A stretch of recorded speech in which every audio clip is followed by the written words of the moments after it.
જય સ્વામિનારાયણ. શ્રી સ્વામિનારાયણ વિદ્યાસાગર શાળાના ધોરણ 9ના વિજ્ઞાન વિષયના વિડીયો લેક્ચરમાં સૌ વિદ્યાર્થીઓનું સ્વાગત છે. આપણે જોઈ રહ્યા છે 5મો પાઠ સજીવનો પાયાનો એકમ, જેમાં આજે આપણે વાત કરવાની છે કેટલીક અગત્યની કોષીય અંગિકાઓ વિશે, જેમ કે અંતઃકોષ રસજાળ છે, રિબોઝોમ્સ છે, લાઇસોઝોમ્સ છે, ગોલ્ગી પ્રસાધન છે. આવી અગત્યની કોષીય અંગિકાઓની આપણે સંરચના જોવાની છે, તેના સ્થાન, તેના પ્રકાર, તેના કાર્યો વગેરે વિશે આપણે માહિતી મેળવવાની છે. તો સૌથી પહેલું છે અંતઃકોષ રસજાળ. આપણે જોઈ રહ્યા છીએ કોષીય અંગિકાઓ. કોષીય અંગિકાઓ પૈકી સૌથી પહેલી છે અંતઃકોષ રસજાળ. અંતઃકોષ રસજાળ એ કોષીય અંગિકાઓ છે. કોષીય અંગિકા એટલે કે સુકોષ કેન્દ્રીય કોષોમાં વિવિધ પ્રક્રિયાઓને એકબીજાથી અલગ રાખવા માટે કોષરસમાં પટલથી આવૃત નાની નાની રચનાઓ હોય છે, જેને કોષીય અંગિકાઓ કહે છે. એટલે કે સુકોષ કેન્દ્રીય કોષો હોય એમાં અલગ અલગ પ્રક્રિયાઓ થતી હોય, દરેક પ્રક્રિયાને એકબીજાથી અલગ કરવા માટે નાની નાની રચનાઓ હોય, જેને કોષીય અંગિકા કહેવાય. અને તે પૈકી પહેલી કોષીય અંગિકા છે અંતઃકોષ રસજાળ, જેને એન્ડોપ્લાઝમિક રેટિક્યુલમ તરીકે ઓળખવામાં આવે છે. એટલે કે ટૂંકમાં ER, capital ER, endoplasmic reticulum, અંતઃકોષ રસજાળ. તો અંતઃકોષ રસજાળ પુટિકાઓ અને નલિકાઓની મોટી આવૃત જાળીરૂપ રચના ધરાવે છે. પુટિકાઓ એટલે કે કોથળી જેવી, થપ્પી જેવી એક ઉપર એક મૂકેલી રચના. તો અંતઃકોષ રસજાળ છે પુટિકાઓ અને નલિકાઓની મોટી આવૃત જાળી જેવી રચના ધરાવે છે. તે લાંબી નલિકામય કે ગોળાકાર અથવા કોથળી જેવી પુટિકાઓ જેવી રચના ધરાવે છે. એટલે કે અંતઃકોષ રસજાળની રચના કેવી છે? એક માર્ક્સમાં આપણને એમ પણ પૂછી શકે કે અંતઃકોષ રસજાળની રચના જણાવો. તો અંતઃકોષ રસજાળ લાંબી નલિકામય, ગોળાકાર અથવા કોથળી જેવી પુટિકાઓ જેવી રચનાની બનેલી જાળીરૂપ રચના છે, અથવા તો નલિકાઓની મોટી આવૃત જાળીરૂપ રચના છે. અંતઃકોષ રસજાળની પટલીય સંરચના કોષરસ પટલની સંરચનાને સમાન સ્વરૂપે હોય છે. હવે અંતઃકોષ રસજાળ છે તેની જે પટલીય સંરચના છે એ કોના જેવી હોય છે? તો કોષરસ પટલની જે સંરચના છે, કોષરસ પટલનું જે બંધારણ છે તેના જેવી જ હોય છે. કોની? અંતઃકોષ રસજાળની પટલીય સંરચના. ખાલી જગ્યાને સમાન હોય છે, તો કોષરસી પટલની સંરચનાને સમાન હોય છે. હવે અંતઃકોષ રસજાળની આપણે રચના જોઈએ અને એની સંરચના આપણે કીધું કોષરસ પટલની સંરચનાને સમાન હોય છે.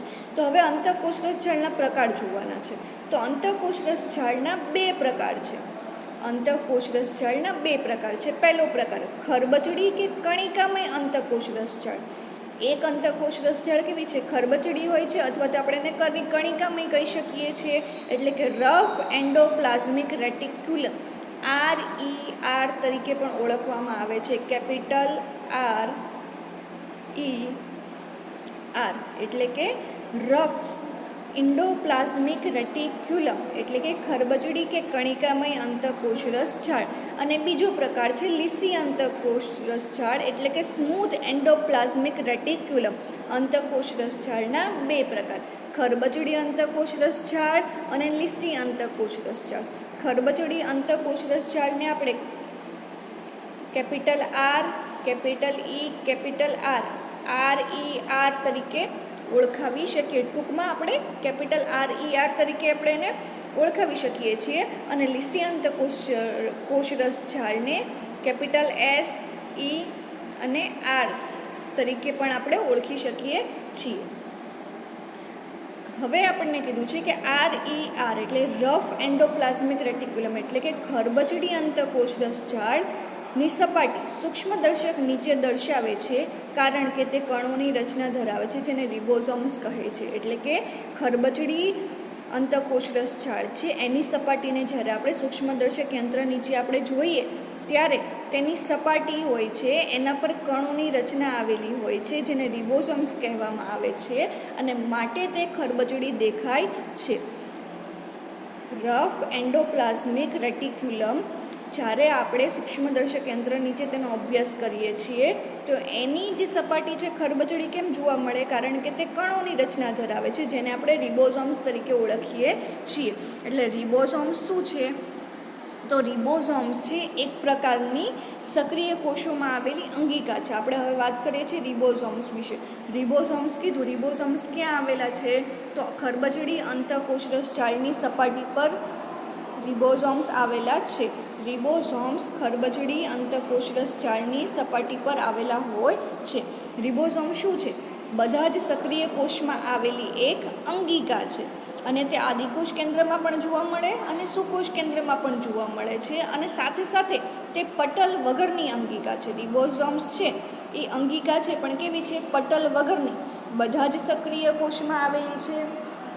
જેટલા પણ સક્રિય કોષ હોય તે બધામાં રિબોઝોમ્સ છે તે આવેલા હોય છે. એટલે કે આદિકોષ કેન્દ્રીયમાં પણ આવેલા છે અને સુકોષ કેન્દ્રીયમાં પણ આવેલા છે.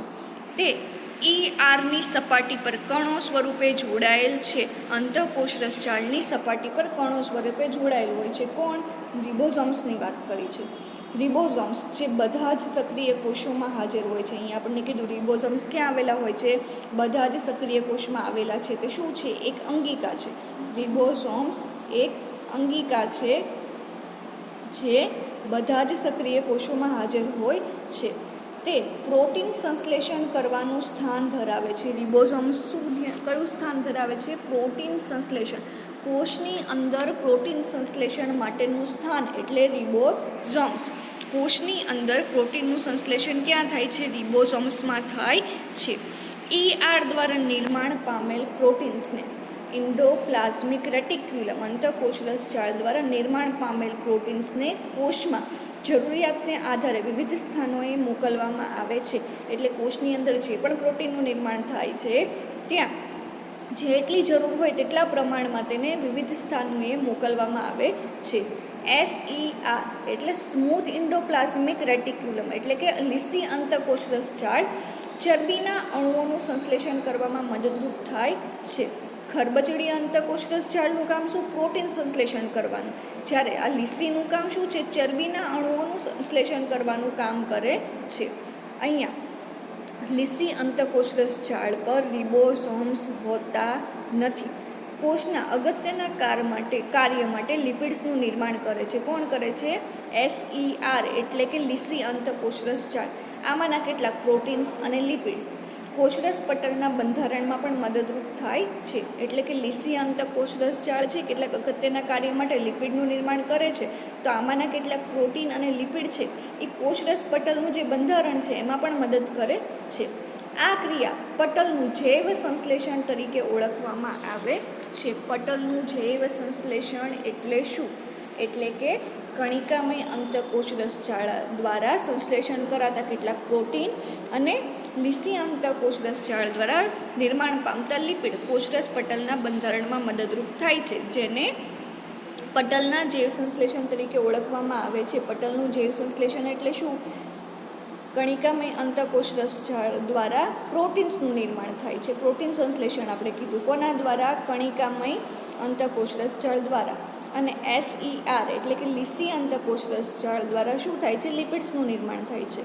આ પ્રોટીન અને લિપિડ કોષરસ પટલના બંધારણમાં મદદરૂપ થાય છે અને આ ક્રિયાને પટલનું જૈવ સંશ્લેષણ કહેવામાં આવે છે. કેટલાક અન્ય પ્રોટીન્સ અને લિપિડ્સ ઉત્સેચકો અને અંતઃસ્ત્રાવો તરીકે કાર્ય કરે છે. કેટલાક અન્ય પ્રોટીન અને લિપિડ પ્રોટીન સંશ્લેષણનું કામ ખરબચડી અંતઃકોષરસ જાળ કરે છે, જ્યારે લિપિડ્સ માટેનું કામ લીસી અંતઃકોષરસ જાળ કરે છે. તો કેટલાક અન્ય પ્રોટીન્સ અને લિપિડ્સ ઉત્સેચકો અને અંતઃસ્ત્રાવો તરીકે કાર્ય કરે છે. અલબત્ત વિભિન્ન કોષોમાં અંતઃકોષરસ જાળની રચનામાં ઘણી વિવિધતા જોવા મળે છે. એટલે કે અલગ અલગ કોષોમાં અંતઃકોષરસ જાળની રચનામાં વિભિન્નતા જોવા મળે છે. તે હંમેશા જાળીરૂપ તંત્રમય રચનાનું નિર્માણ કરે છે, પરંતુ તે હંમેશા જાળી જેવી એક તંત્ર બનાવે છે. આપણને અહીંયા આપેલો છે એક પ્રાણીકોષની આકૃતિ આપેલી છે. આ પ્રાણીકોષની અંદર વિવિધ કોષી અંગિકાઓ આપણને દર્શાવેલી છે. તો વિવિધ કોષી અંગિકાઓ પૈકી આપણે અંતઃકોષરસ જાળની વાત કરી છે, જેના બે પ્રકાર, લીસી અંતઃકોષરસ જાળ અને ખરબચડી અંતઃકોષરસ જાળ. તો આપણે અહીંયા જોઈ શકીએ છીએ કે અહીંયા બતાવેલી છે ખરબચડી એટલે કે કણિકામય અંતઃકોષરસ જાળ, અને અહીંયા આવેલી છે લીસી અંતઃકોષરસ જાળ. આપણને આ પ્રાણી કોષ આપેલો છે. પ્રાણી કોષની અંદર આપણને વિવિધ કોષી અંગિકાઓ બતાવેલી છે, જે પૈકી આપણે અંતઃકોષરસ જાળનો અભ્યાસ કર્યો. આ અંતઃકોષરસ જાળ છે તે આપણને અહીંયા બતાવેલી છે. તો હવે આપણે અંતઃકોષરસ જાળને કાર્યો જોઈએ. આપણે કોષરસ જાળનું સ્થાન જોયું, તેની રચના જોઈ, તેના પ્રકાર જોયા. હવે આપણે એના કાર્યો જોવાના છે કે અંતઃકોષરસ જાળ છે એના કાર્ય શું છે. આમ કોષ કેન્દ્ર અને કોષરસ વચ્ચે કે કોષરસના વિવિધ પ્રદેશોમાં અંતઃકોષરસ જાળ દ્રવ્યોના વહન માટે માર્ગ તરીકેનું કાર્ય કરે છે. અંતઃકોષરસ જાળનું કાર્ય શું? કોષ કેન્દ્ર અને કોષરસની વચ્ચે અથવા તો કોષરસની વિવિધ પ્રદેશો છે, જ્યાં કોષરસ આવેલો હોય તે અલગ અલગ પ્રદેશોમાં દ્રવ્યોના વહન માટે એક માર્ગ તરીકેનું કામ કોણ કરે છે? અંતઃકોષરસ જાળ. એટલે કોષ કેન્દ્ર અને કોષરસની વચ્ચે દ્રવ્યોના વહન માટે અથવા તો જ્યાં જ્યાં કોષરસ આવેલો છે ત્યાં વિવિધ પ્રદેશોમાં દ્રવ્યોના વહન માટે એક માર્ગનું નિર્માણ કરે છે. કોષની કેટલીક જૈવ રાસાયણિક પ્રવૃત્તિઓ માટે અંતઃકોષરસ જાળ કોષરસીય બંધારણીય સપાટી પૂરી પાડે છે. કોષની કેટલીક જૈવ રાસાયણિક પ્રવૃત્તિ હોય તો એની માટે તે એક બંધારણીય સપાટી પૂરી પાડે છે. પૃષ્ઠવંશી પ્રાણીઓ. આ પૃષ્ઠવંશી પ્રાણીઓ છે એના વિશે આપણે પ્રકરણ 7માં ડિટેલમાં ભણવાનું છે, પણ આગળ આપણે 8મા ધોરણમાં પણ આના વિશે થોડુંક બેઝિક આવી ગયું છે. તો પૃષ્ઠવંશી પ્રાણીઓ યકૃતના કોષોની SER સ્મૂથ ઇન્ડોપ્લાઝમિક રેટિક્યુલમ એટલે લીસી અંતઃકોષરસ જાળ સમૂહમાં ઘણા વિષારી દ્રવ્યો અને દવાઓને બિનવિષારક બનાવવામાં અગત્યની ભૂમિકા ભજવે છે. એટલે કે અંતઃકોષરસ જાળ પૃષ્ઠવંશી પ્રાણીઓનો જે યકૃત કોષોનો સમૂહ હોય છે, પૃષ્ઠવંશી પ્રાણીઓના યકૃત કોષોનો જે સમૂહ હોય છે તેમાં ઘણા વિષારી દ્રવ્યો અને દવાઓને બિનવિષારક બનાવવામાં અગત્યની ભૂમિકા ભજવે છે. એટલે જે ઝેરી દ્રવ્યો હોય છે, ક્યાં? પૃષ્ઠવંશી પ્રાણીઓનો યકૃત કોષોનો જે સમૂહ છે, પૃષ્ઠવંશી પ્રાણીઓના યકૃત કોષોનો સમૂહ છે, એમાં જે ઝેરી દ્રવ્યો હોય છે તેને બિનઝેરી એટલે બિનવિષારક બનાવવામાં અગત્યની ભૂમિકા ભજવે છે. કોણ? અંતઃકોષરસ જાળ. આપણને અહીંયા નીચે આકૃતિ આપેલી છે, વનસ્પતિ કોષની આકૃતિ આપેલી છે. આપણે પ્રાણી કોષની આગળ આકૃતિ જોઈએ, આ એક વનસ્પતિ કોષની આપેલી છે. પ્રાણી કોષની આગળની આકૃતિમાં આપણને વિવિધ કોષી અંગિકાઓ બતાવેલી છે. તો અહીંયા વનસ્પતિ કોષમાં પણ આપણને વિવિધ કોષી અંગિકાઓ બતાવેલી છે, જે પૈકી આપણે અંતઃકોષરસ જાળ જોઈએ તો અહીંયા આવેલી છે લીસી અંતઃકોષરસ જાળ અને અહીંયા આવેલી છે કણિકામય અંતઃકોષરસ જાળ. તો આ થયું આપણું અંતઃકોષરસ જાળ. પ્રશ્ન આપણને એમ પૂછી શકે કે અંતઃકોષરસ જાળના સ્થાન, રચના, પ્રકાર અને કાર્યોની સમજૂતી આપો. આપણને અહીંયા આકૃતિનું પૂછાતું નથી, આકૃતિ દોરવી જરૂરી નથી, આકૃતિ માત્ર આપણને સમજૂતી માટે જ આપેલી છે. હવે આપણે જોઈએ ગોલ્ગી પ્રસાધન. ગોલ્ગી પ્રસાધન એ બીજી કોષી અંગિકા છે. આપણે એક કોષી અંગિકા જોઈ અંતઃકોષરસ જાળ, હવે આપણે જોઈએ ગોલ્ગી પ્રસાધન. ગોલ્ગી પ્રસાધન શું છે? તે કોષીય અંગિકા છે. તો આપણે એની રચના, એનું સ્થાન અને તેના કાર્યો જોઈએ. તો ગોલ્ગી પ્રસાધનનું સૌપ્રથમ વર્ણન કેમિલો ગોલ્ગી દ્વારા કરવામાં આવ્યું હતું. એટલે કેમિલો ગોલ્ગી નામના વૈજ્ઞાનિકે તેનું સંશોધન કર્યું હતું અને તેનું વ્યવસ્થિત વર્ણન સૌપ્રથમ કરેલું હતું. ગોલ્ગી પ્રસાધન પટલ દ્વારા આવૃત તંત્રની બનેલી રચના છે, જે એકબીજાને સમાંતર થપ્પીઓમાં ગોઠવાયેલી પુટિકાયુક્ત રચના છે અને આવી પુટિકાને સિસ્ટરની કહે છે. તો ગોલ્ગી પ્રસાધન પટલ દ્વારા આવૃત તંત્રની બનેલી રચના છે અને એકબીજાને સમાંતર થપ્પીમાં ગોઠવાયેલી પુટિકાયુક્ત રચના છે. ગોલ્ગી પ્રસાધનની રચના તો એકબીજાને સમાંતર થપ્પીમાં ગોઠવાયેલી પુટિકાઓની બનેલી હોય છે અને એકબીજાને સમાંતર આવી રીતે પુટિકાઓ એકબીજાને સમાંતર આવી પુટિકાયુક્ત રચના હોય છે. તો આવી પુટિકા જે એકબીજાને સમાંતર ગોઠવાયેલી છે તેને કહેવામાં આવે છે સિસ્ટરની. આ પટલો કેટલીક વાર અંતઃકોષરસજાળના પટલ સાથે જોડાયેલી હોય છે. કોણ? ગોલ્ગી પ્રસાધન છે એની જે પટલો છે જે એકબીજાને સમાંતર થપ્પીમાં ગોઠવાયેલી છે તે ઘણી વખત અંતઃકોષરસજાળની સાથે જોડાયેલી હોય છે. તેથી જ અન્ય જટિલ કોષીય પટલતંત્રનો ભાગ બનાવે છે. ગોલ્ગી પ્રસાધન દ્વારા અંતઃકોષરસજાળ દ્વારા સંશ્લેષિત દ્રવ્યનું પેકેજિંગ કરીને કોષની અંદર તથા કોષની બહાર મુક્ત કરવામાં આવે છે. તો અંતઃકોષરસજાળ દ્વારા જે સંશ્લેષિત દ્રવ્યો છે, અંતઃકોષરસ દ્વારા જે દ્રવ્યોનું સંશ્લેષણ થાય છે એનું પેકેજિંગ કરીને કોષની અંદર અને કોષની બહાર મુક્ત કરવાનું કામ કોણ કરે છે? ગોલ્ગી પ્રસાધન. અંતઃકોષરસજાળ છે એ જે દ્રવ્યોનું સંશ્લેષણ કરે છે તેનું પેકેજિંગ કરીને કોષની અંદર અને બહાર મુક્ત કરવાનું કાર્ય ગોલ્ગી પ્રસાધન કરે છે. પુટિકાઓમાં નિપજોનું પેકેજિંગ કરવું અને રૂપાંતરણ કરવું તેમજ તેમાં તેઓનો સંગ્રહ કરવાના કાર્યો ગોલ્ગી પ્રસાધન કરે છે. બીજું કામ શું છે? નિપજો જે ફાઇનલ પ્રોડક્ટ મળે છે એટલે કે સંશ્લેષિત દ્રવ્યનું પેકેજિંગ કરીને અંદર અને બહાર મુક્ત કરીને જે ફાઇનલ નિપજ મળે છે તેનું પેકેજિંગ કરવાનું, રૂપાંતરણ કરવાનું અને તેમાં તેઓનો સંગ્રહ કરવાનું કાર્ય ગોલ્ગી પ્રસાધન કરે છે. એટલે કે ગોલ્ગી પ્રસાધનની પુટિકાઓમાં થાય છે કયું કામ? નિપજોનું પેકેજિંગ, રૂપાંતરણ અને સંગ્રહનું કાર્ય. કેટલાક કિસ્સાઓમાં ગોલ્ગી પ્રસાધન સરળ શર્કરામાંથી જટિલ શર્કરાનું નિર્માણ કરે છે. અહીંયા ખૂબ જ અગત્યનું છે. આપણે શું જોઈએ છે દર વખતે કે જટિલમાંથી સરળમાં રૂપાંતર કરે છે, પણ ગોલ્ગી પ્રસાધન શું કરે છે? સરળ શર્કરામાંથી જટિલ શર્કરામાં નિર્માણ કરે છે જ્યાં જરૂરી હોય ત્યાં. ગોલ્ગી પ્રસાધન લાઇસોઝોમ્સના નિર્માણ સાથે પણ સંકળાયેલ છે. લાઇસોઝોમ્સ શું છે? એક અગત્યની અંગિકા છે. લાઇસોઝોમ્સ એક અગત્યની અંગિકા છે જેનું નિર્માણ છે તે ગોલ્ગી પ્રસાધનમાંથી પુટિકા સ્વરૂપે થાય છે. એટલે કે લાઇસોઝોમ્સના નિર્માણમાં અગત્યનો ભાગ ભજવે છે. કોણ? ગોલ્ગી પ્રસાધન. અને ગોલ્ગી પ્રસાધન પ્રાણીકોષ અને વનસ્પતિ કોષ બંનેમાં જોવા મળે છે. આપણે આકૃતિમાં જોઈએ તો આગળની આકૃતિ આપણને આપેલી છે. તો અહીંયા આપણે ગોલ્ગી પ્રસાધન જોઈએ તો અહીંયા આપણને આ આકૃતિ આપેલી છે પ્રાણીકોષની. તો અહીંયા આપણને ગોલ્ગી પ્રસાધન બતાવેલું છે. હવે આપણે વનસ્પતિ કોષ જોઈએ તો વનસ્પતિ કોષની અંદર પણ આપણને ગોલ્ગી પ્રસાધન અહીંયા આપેલું છે. એટલે કે વનસ્પતિ કોષ અને પ્રાણી કોષ બંનેમાં ગોલ્ગી પ્રસાધન આવેલું છે. ગોલ્ગી પ્રસાધનનું સ્થાન ક્યાં?